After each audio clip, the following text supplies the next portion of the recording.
बिहार का मुजफ्फरपुर एक बार फिर सुर्खियों में है।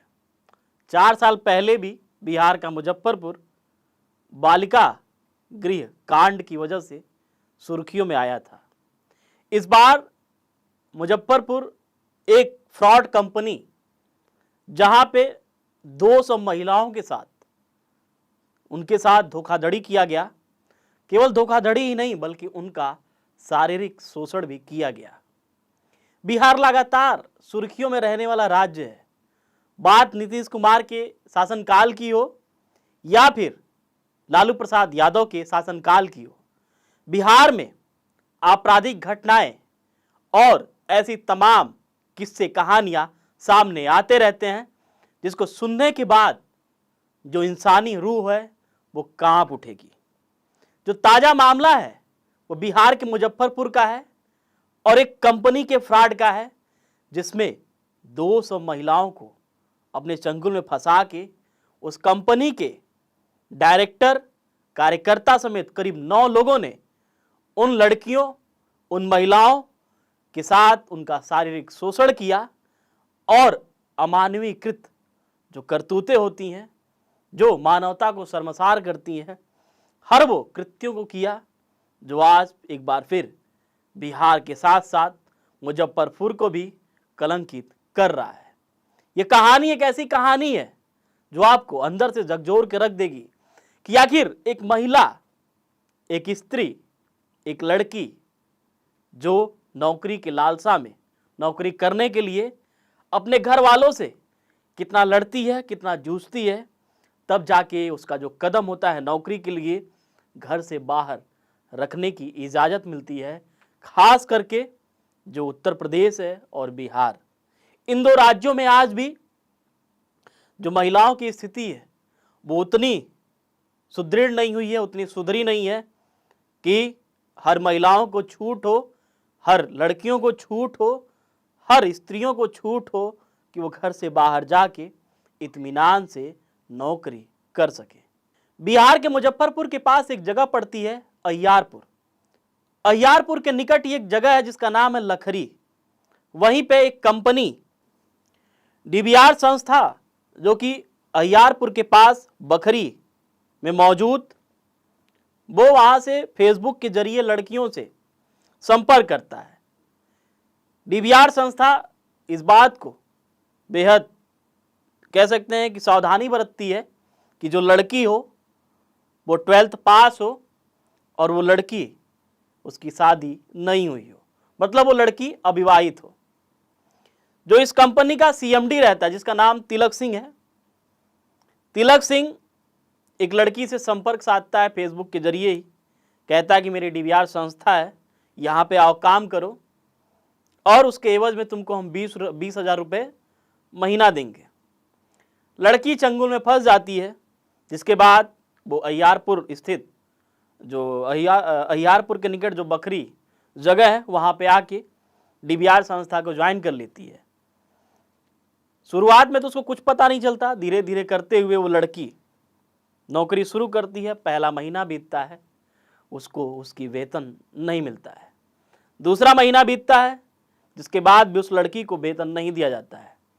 ऐसे ही तीसरा महीना भी बीत जाता है और उस लड़की को वेतन नहीं मिलता है, जिसके बाद डीबीआर संस्था के सीएमडी तिलक सिंह से वो कहती है कि सर मुझे सैलरी कम मिलेगा, मुझे 3 महीने हो गए और अब तक मुझे सैलरी नहीं मिला है।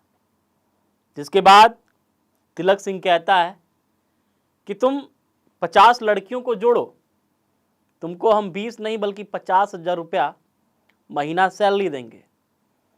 वो लड़की अपने नात रिश्तेदार, जो भी जहाँ भी जैसी भी महिला, लड़की कोई भी मिलता है, खास करके जो डीबीआर संस्था है उसमें ये ध्यान दिया जाता है कि जो नियुक्ति होगी वो केवल महिलाओं की होगी, लड़कियों की होगी, स्त्रियों की होगी। जो पहली लड़की चंगुल में फंसी रहती है तिलक सिंह से, धीरे धीरे करते हुए वो 50 लड़कियों को जोड़ लेती है। जिसके बाद ये संख्या बढ़ती जाती है और फिर एक समय ऐसा आता है कि इसमें जो लड़कियों की संख्या हो जाती है वो 180 हो जाती है। ये गोरखधंधा फंसाने की डीवीआर जो संस्था थी, लोगों को किसी न किसी तरीके से बहकावे में लेके उनके साथ फ्रॉड किया जा रहा था।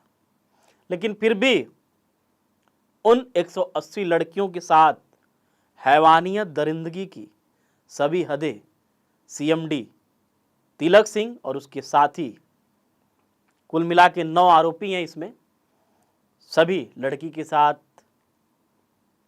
प्राकृतिक तौर पर जैसे भी है उनके साथ गलत कृत्य करते। अब चूंकि यूट्यूब की कुछ गाइडलाइन है तो हम खुल के उन चित्रों को दिखा नहीं सकते। जो एक वीडियो वायरल हुआ था, जो पीड़िता रहती है वो डीवीआर संस्था के सीएमडी तिलक सिंह से कहती है मुझे पैसे दीजिए, जिसमें वो बेल्ट से लड़की को मारता है, पीटता। ये वीडियो सोशल मीडिया के जरिए 2 दिनों से बहुत तेजी के साथ वायरल हो रही है। अब वो वीडियो जो वायरल हो रही है, उस वीडियो को चूंकि कम्युनिटी गाइडलाइन है यूट्यूब का अपना, तो उसको हम दिखा नहीं सकते, लेकिन हूबहू उसके बारे में तो बता सकते हैं। लड़की चिल्लाती है, चीखती है कि मेरे साथ ऐसा मत करो, लेकिन जो डीवीआर संस्था के और बाउंसर और तमाम जो और 9 आरोपी हैं, तिलक सिंह को लेकर कुल 9 आरोपी हैं, सभी बेल्ट के साथ बर्बरता करते हैं, लड़की की पिटाई करते हैं। इसी बीच डीवीआर संस्था में गलत काम होते हैं, डीवीआर संस्था धोखाधड़ी करती है और अय्यारपुर जो कि थाना पड़ता है, कोई कंप्लेन कर देता है, जिसके बाद पुलिस आती है और कई लड़कियों को इन दरिंदों के चंगुल से छुड़ा के लेके भी जाती है। जब पुलिस की दबिश पड़ती है तो अय्यारपुर निकट स्थित बखरी स्थान से इस संस्था को बंद करके फिर हाजीपुर शिफ्ट कर दिया जाता है। यहां भी लड़कियों के साथ वैसे ही जुल्म सितम सब कुछ, उनको एक कैद खाने की तरह एक जगह बंद कर दिया गया। उनके बाहर आने जाने सब कुछ पे रोक, वो कहीं निकल न सके, किसी से बात न कर सके, कहीं भाग न सके। इस वजह से रुष्ट पुष्ट बाउंसरों को भी बैठा दिया गया। इसी बीच जो पहली लड़की रहती है, उससे जो सीएमडी है, डीवीआर कंपनी का जो सीएमडी था डीवीआर संस्था का, तिलक सिंह, उसके साथ विवाह कर लेता है। विवाह के बाद उस लड़की के साथ शारीरिक संबंध बनाता है।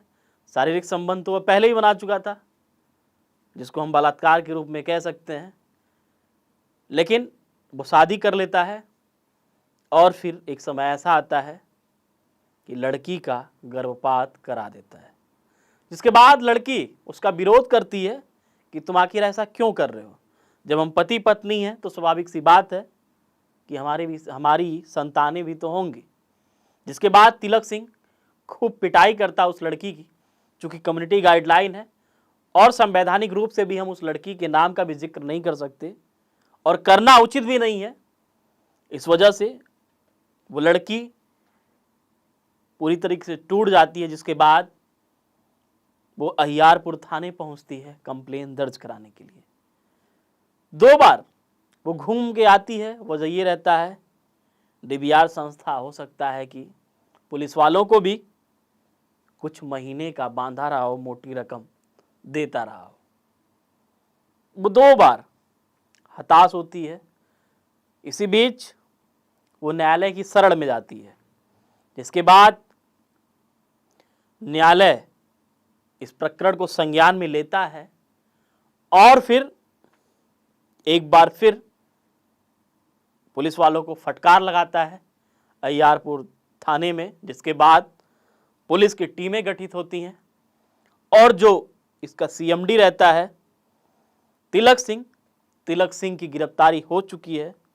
वो गोरखपुर से गिरफ्तार हुआ है। बाकी अन्य जो 8 आरोपी हैं उनकी अभी धरपकड़ चल रही है। पुलिस दबिश दे रही है, जो भी ठिकाने पुलिस को अंदेशा है कि यहाँ हो सकते हैं। लगातार जो है टीमें गठित कर दी गई हैं, वो अपना काम कर रही हैं और उम्मीद है कि जल्द से जल्द बाकी जो आरोपी हैं उनकी भी गिरफ्तारी हो जाएगी।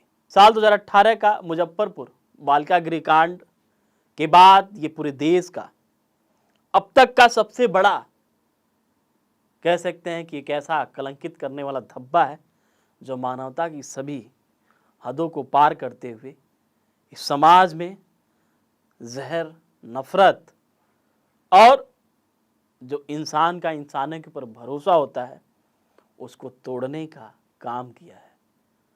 आखिर महिलाएं कहाँ जाएं, घर की बेटियां कहाँ जाएं, बहुएं कहाँ जाएं जिनको नौकरी की ज़रूरत है।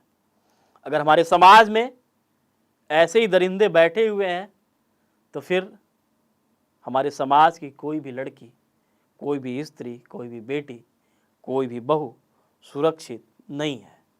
वोकल टीवी की टीम लगातार जन मुद्दों को प्रमुखता के साथ उठाते आ रहा है। आपको हमारा प्रयास कैसा लग रहा है कमेंट सेक्शन के माध्यम से ज़रूर बताइएगा।